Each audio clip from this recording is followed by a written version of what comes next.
Hello and welcome to chapter 140 of our streaming adventure. Um, I have not been playing Vintage recently. When I've been playing other formats, but I still have been paying attention.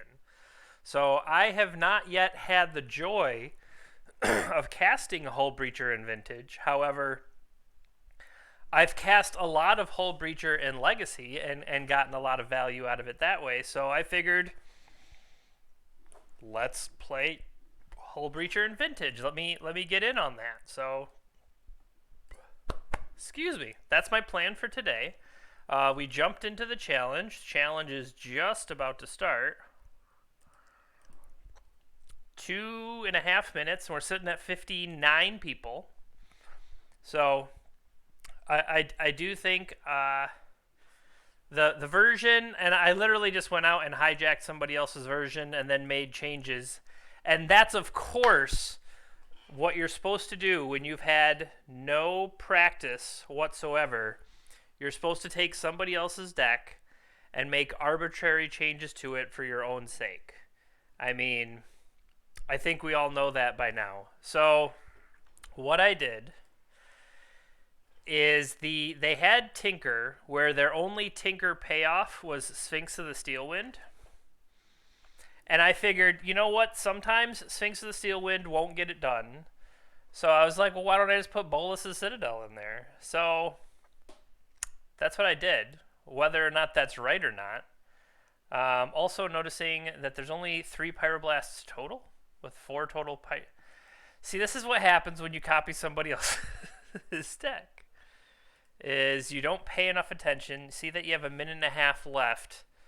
And could you actually drop and put it back in time?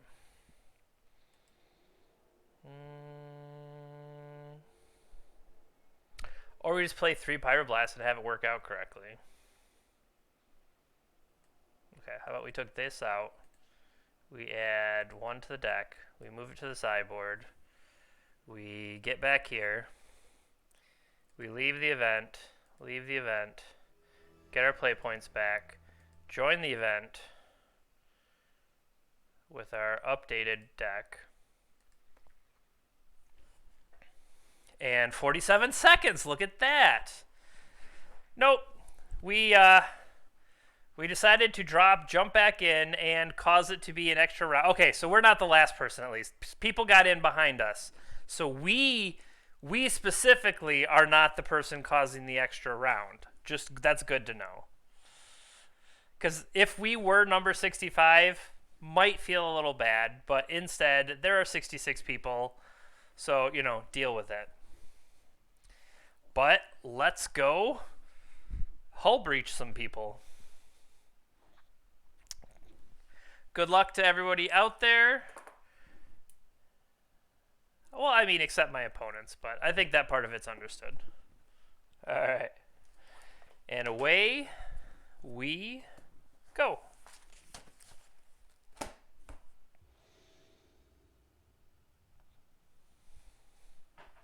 Oh. We have won the die roll.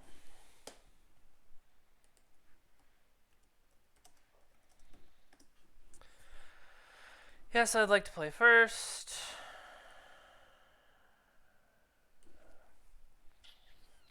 So what do we have here? We have a card we can't play, Gitaxian Probe.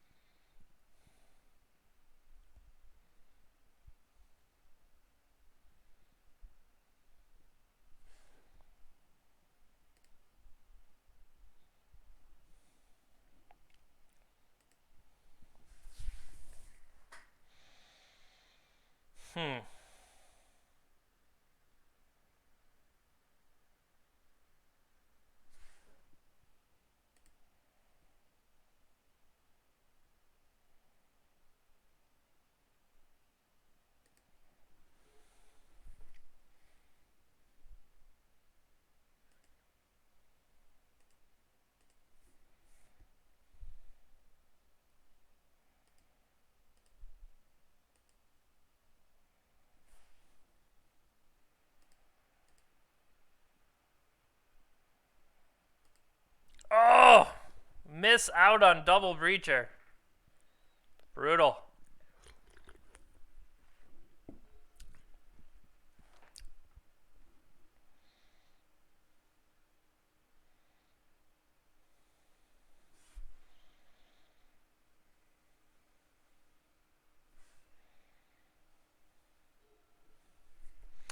So the question is, do you shuffle the deck to get those cards back in? I don't think so.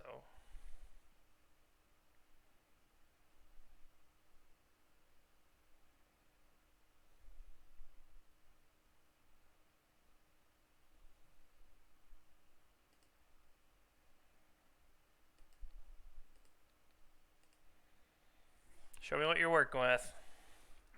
Alright, so we have a Fluster, Probe, Narset, Preordain, Pyroblast.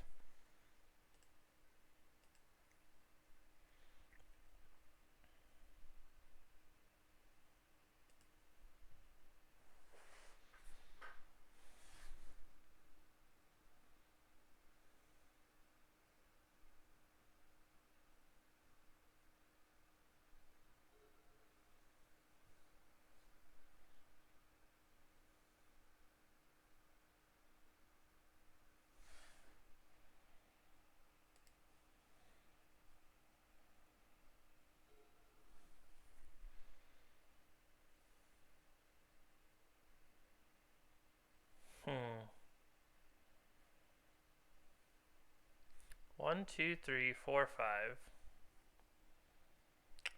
If we try for Dak Faden, they could just Pyroblast it.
What else did they draw to go? They had Force Negation, pitching the Probe.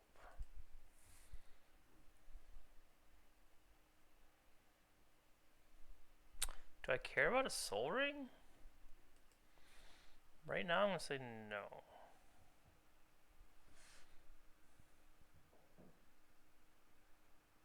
Plus, if I fought over it, I'd expose myself to Flusterstorm.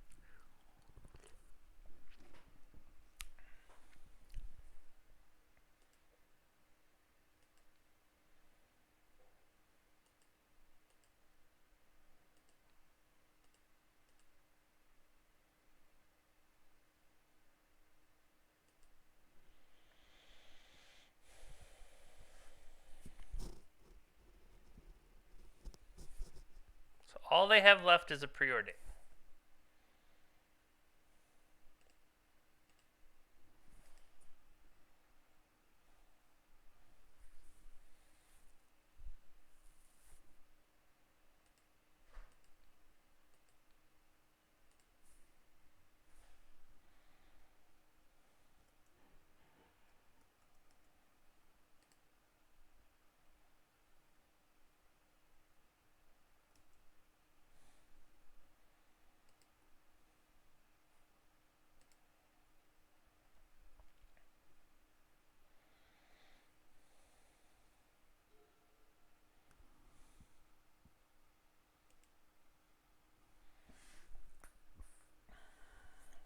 So they're going to have Preordain first. Now we don't know what they have.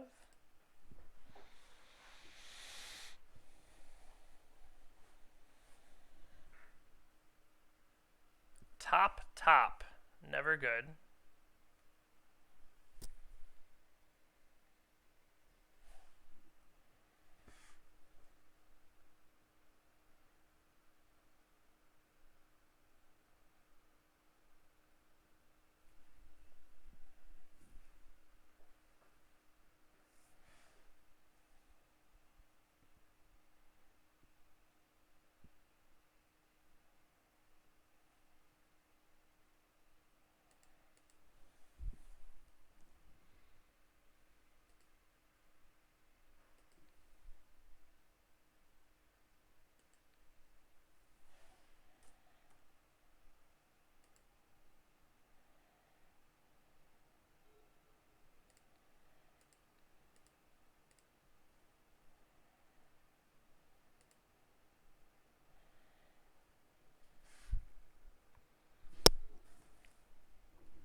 2 tropicals.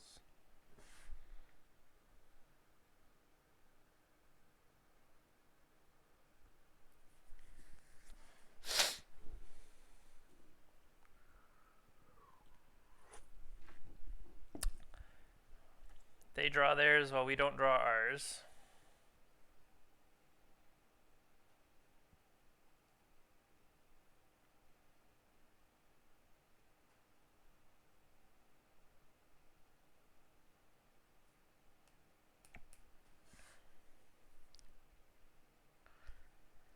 That's brutal.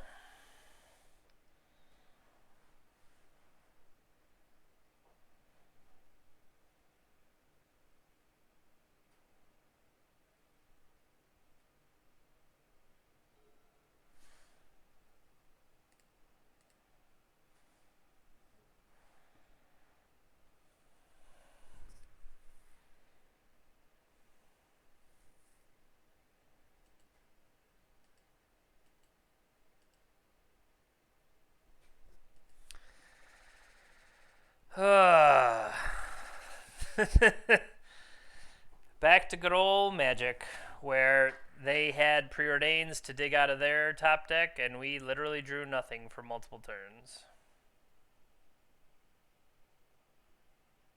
I mean, it happens, but it's still frustrating.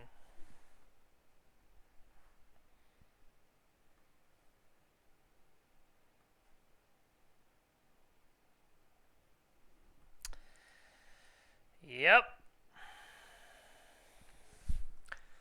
Literal blank blank. We had a fetch. We drew fetch, the preordain. Yeah, this is just ridiculous.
Yep.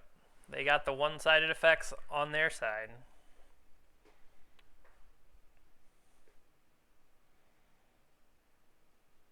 Then they ponder into their own ancestral. No, they'll just treasure cruise again.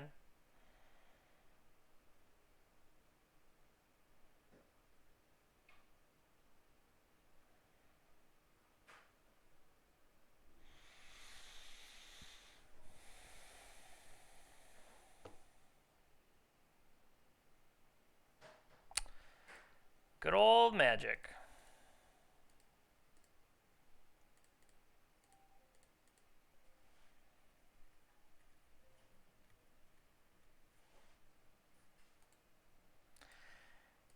Yep. Good old one-sided games.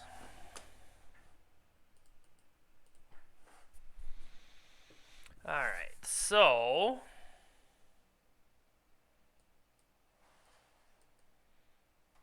I feel like I want those. I want the Pyroblast. The lightning bolts seem... I mean, lightning bolt will be able to do, I get, Lavinia, Arcanist type things. You should be able to deal with those. So maybe it has a place. But yeah, it does feel a little weak.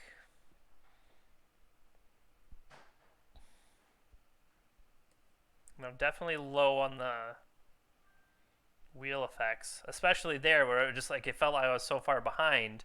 But we never saw any hull breacher to take advantage of it either.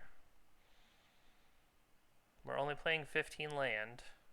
Only playing 15 land, but we drew 7 of them. So, yep, that happens.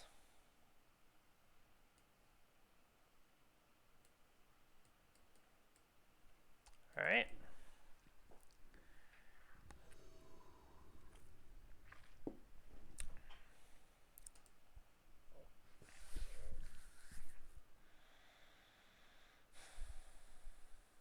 If that was a Mox Sapphire, I think I'd try it. But it is not. Huh? Huh?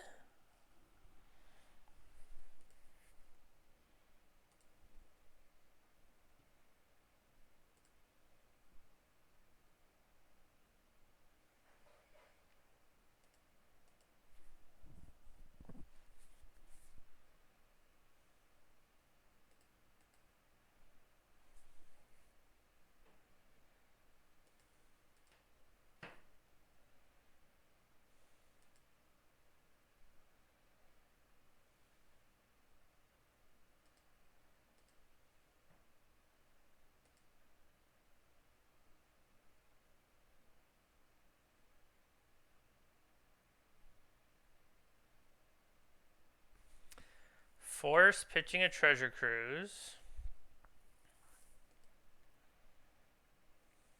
Get a blue.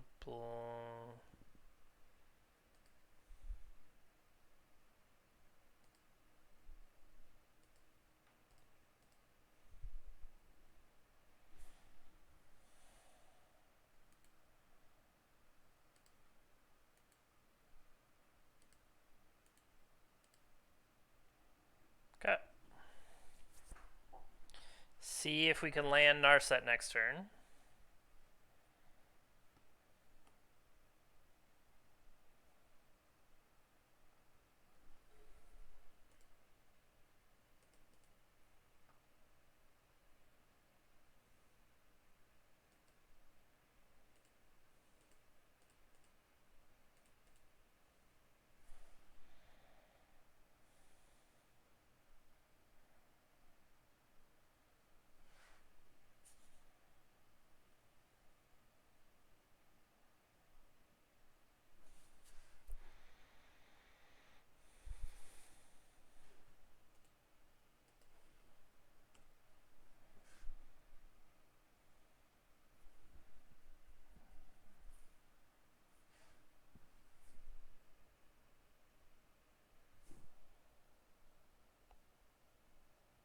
Dovin's Veto.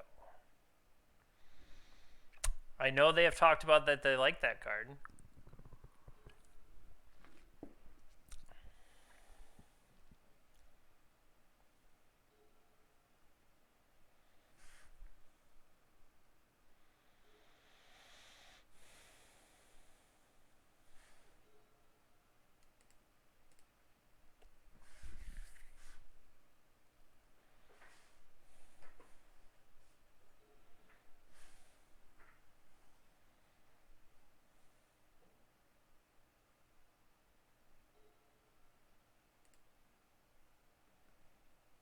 We have a Preordain and a Time Twister, but we also don't have enough islands yet for the Sanctuary.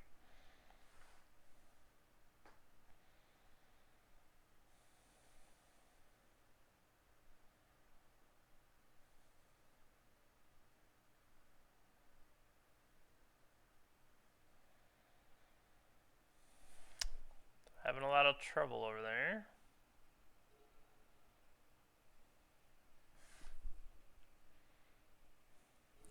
So now we have a Force.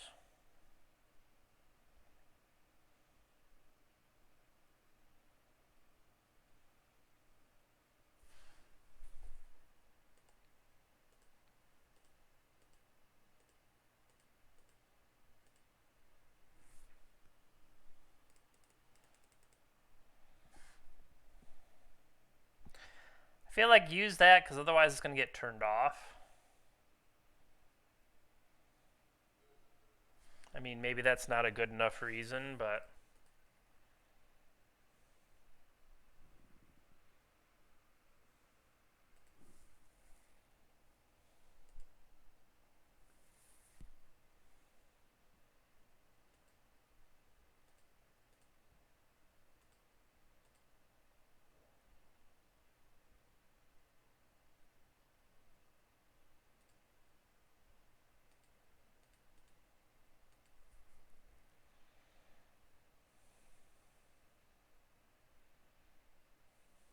feel if they wanted to fight harder there, they could have. But I mean, maybe what they had is Pyroblast. But if they had Pyroblast, they could have fought to resolve Lavinia.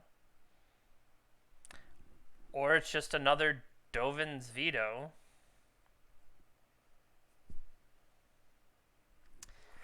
I mean, it's one of those things where, can you complain? I mean, it's working for them. And of course...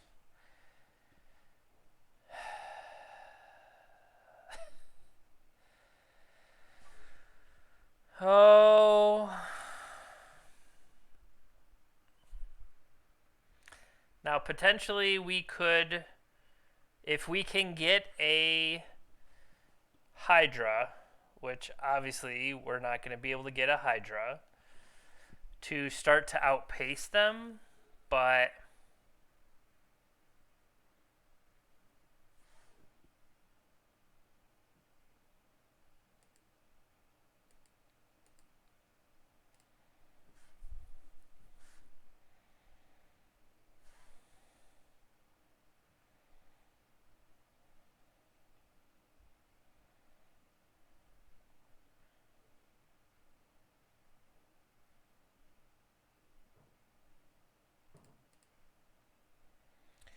I mean, I think we give it another shot. Try to dig through time.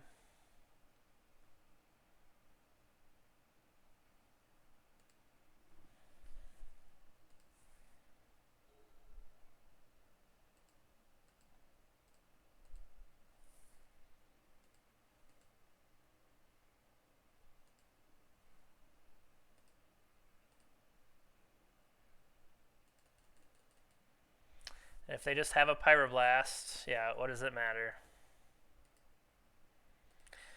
Real fun games, real fun games. I mean, it's hard to step away from Vintage and then try to come back into it, and literally not having played a game of it. And I mean, we can go look. I did play the Vintage deck with the Saturn Shops, but that wasn't real. But we've been playing a lot of Legacy. We're playing Legacy there. So the last time I would have actually played Vintage was Eternal Weekend. So that's October 25th. So it's been over a month since I've actually tried to really play Vintage, and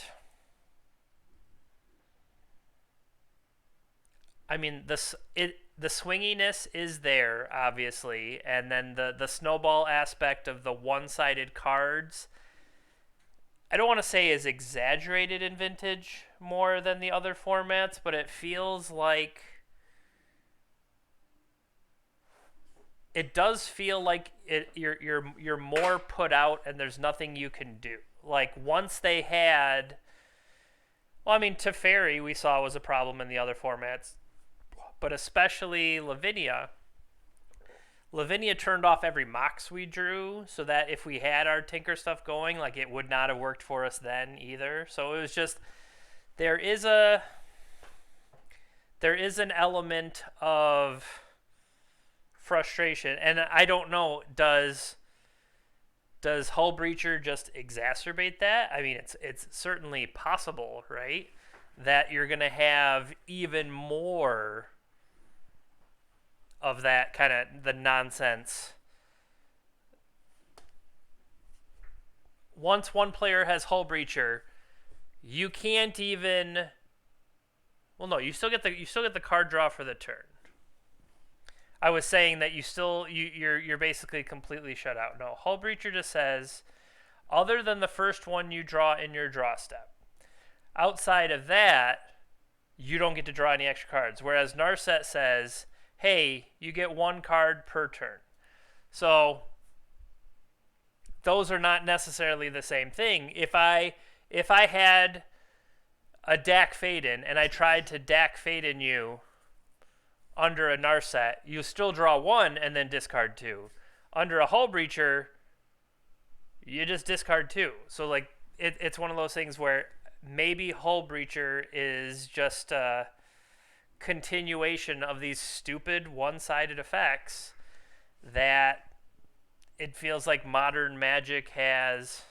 And yeah, don't forget there's also 2 more Lotus petals. But like that's the thing is, having not really been playing Vintage for about a month, you know, the swinginess definitely feels more swingy with the Lotuses, with Moxes like that. That it's not quite the same as Legacy, even though they're close.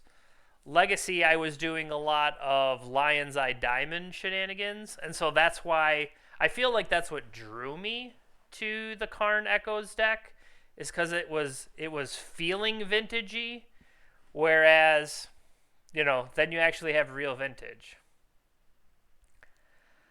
I mean, I don't think Wizards cares enough about vintage to be paying attention. Um, I think what caused the restrictions last time around were the paper events. And now you're going to have a whole lot of Vintage is played more online than it ever was in paper. So maybe that would cause them to pay more attention, if that makes sense. So like the banning and stuff of Luris and the companions, like that was so overwhelming. I don't think there was